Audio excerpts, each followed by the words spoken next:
No patch on Thursday this week? Let's begin. Welcome back to another episode. As you watch today's content, I want to gently remind you all to be mindful when making purchases in IDV. The real cost for items in-game is quite tricky to calculate and is designed so on purpose. This can then lead you to spend more than you intended to. Remember that they are digital items and could be lost if your account is terminated or compromised at any moment. Let's continue. So as I just mentioned, we're really not getting a patch this week. We are getting a little bit of extra content in terms of a couple of things they are adding. We're not getting a Thursday patch as far as I know. The next patch should fall on the 27th or possibly 26th of February. That's going to be next week. But we are getting something on February 19th, that is Matador getting added to rank mode. So this is 2 weeks after he was released with the Essence, so that lines up pretty nicely. We're also technically getting the continuation of the Chinese New Year event where, you can get the A tier unlock card that was technically added on Monday. That was the day before the release of this video. But apart from that, I don't think they're adding anything new there. So yeah, that might just be the case. We are getting a character day on the 18th. That is Geisha's character day, meaning she's getting a 7th character day reward, her 2nd animated graffiti. So that's all I think we're getting in terms of character days this week. And I also wanted to give you guys a quick reminder that there's a social media challenge that was available. I think it was last week they added it, and it has been completed, meaning that you can get the reward that they've given us by inputting a special code into a specific website. The reward is the crossover portrait Lurian Dian. That's part of the crossover, of course, and you have to redeem this before March 14th. The link is www.identityvgame.com/m/card/en/index.html. You guys can probably see it down below. If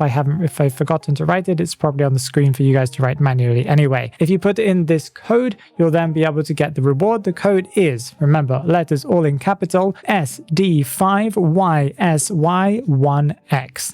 I also wanted to quickly remind you that if you log into the game, I believe it's this week, I don't think it's just on the day of the patch, you'll be able to get a New Year's blessing package that they just give you for free when you log into the game. It gives you different types of rewards, including a label, a rank protection card, or multiple, I think, 10 memory spheres, clues, and also fragments. As far as I know, that's all that we are getting this week, but we do have a few things to talk about for the future, but not too much. This is just a shorter episode that's quite nice after the chaos that we've had over the past few weeks. So for future content, on the 27th of February, as you guys probably know already, we're getting Season 41 Essence 2, and we already saw the poster for the characters that we're releasing, but we didn't get a better look at the skins themselves until recently, as they just released the kind of images of what the skins look like in-game, including the S-tier coordinator skin called Ballad of the Emerald Lark. Now, I really love this skin. This Essence is one of my favorites ones that we've had so far, I think, this year, and possibly over the last half of the last year as well. The skin is really, really fantastic. I love the boots, I love the hair, I love the color choices, I love the vibes, although I wouldn't really say that it kind of really shouts out to me as being an S-tier skin from the appearance alone. It could just be an A-tier skin, but I guess the effects will probably give it more S-tier status when it's, when we see the video, the gameplay of the skin and stuff. There's also an A-tier gamekeeper skin called Cernunos. It's a really, really cool looking skin. I think it's my favorite from this Essence, but I'm not completely sure, as the coordinator one is also really fantastic. I was originally thinking that it wasn't as good as the original art, but no, I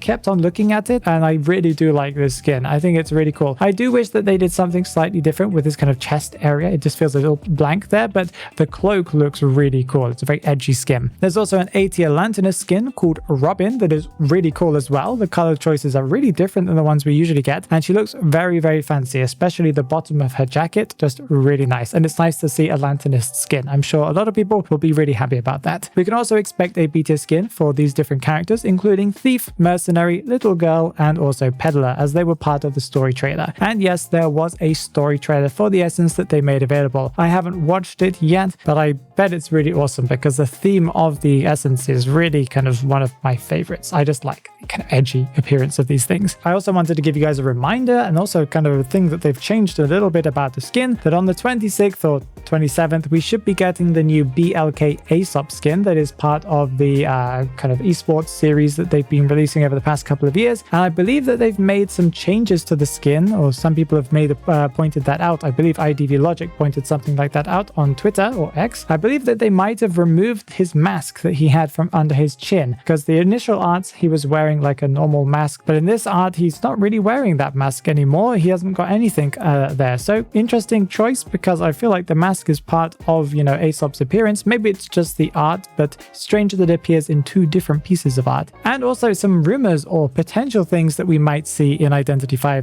in the near future. NetEase's other game that's called Eggy Party. There was actually an Identity V crossover with Eggy Party. I think they added IDV content into Eggy Party or something. I can't remember which way around. No, we did get, we got the Lucky Guy skin from the Eggy Party crossover. That game has recently had a crossover with the IP that is My Little Pony. I'm sure that you guys are very familiar with that brand, and that suggests that we potentially could be getting an Identity V crossover with My Little Pony. That is something that they did add in the Chinese survey, that they asked people what they wanted to see. So maybe we'll get that. That is quite a funny idea. Never know. But yeah, if you haven't already, make sure that you click on the video that is just right up there because YouTube thinks that you will like it.